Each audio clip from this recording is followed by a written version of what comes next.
CPIയുടെ സർക്കാർ വിമർശനം കണ്ട് ആരെങ്കിലും അമ്പരന്നു?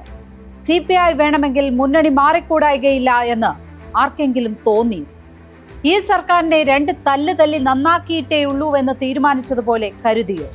CPIയുടെ ആ വിമർശനം ഓരോന്നും എടുത്തു വായിച്ചു നോക്കിയാൽ ഒരു കാര്യം വ്യക്തമാകും. CPIM ഭരിക്കുന്ന വകുപ്പുകളോടാണ് വിയോജിപ്പ് മുഴുവൻ. CPI ഭരിക്കുന്ന വകുപ്പുകളിലെ പ്രശ്നങ്ങളൊക്കെ CPIM ഭരിക്കുന്ന ധനവകുപ്പിൽ നിന്ന് പണം വിട്ടുകിട്ടാത്തതുകൊണ്ടാണ്. സപ്ലൈകോ നന്നാകാത്തതിനും നെല്ല് സംഭരണം പാളിയതിനും റവന്യൂ വകുപ്പിന്റെ പദ്ധതികൾ നടപ്പാകാത്തതിനും കൃഷി വകുപ്പിന്റെ പദ്ധതികൾ പൊളിഞ്ഞതിനുമൊക്കെ കാരണം ധനവകുപ്പാണ്. ധനവകുപ്പ് പണം നൽകാതെ ഈ വകുപ്പുകളെയൊക്കെ കഷ്ടപ്പെടുത്തുകയാണ്. ധനവകുപ്പ് ഈ പണമൊക്കെ എടുത്ത് CPIM ഭരിക്കുന്ന വകുപ്പുകൾക്ക് നൽകിയോ? CPI വകുപ്പുകൾക്ക് മാത്രമാണോ പണം കിട്ടാത്തത്?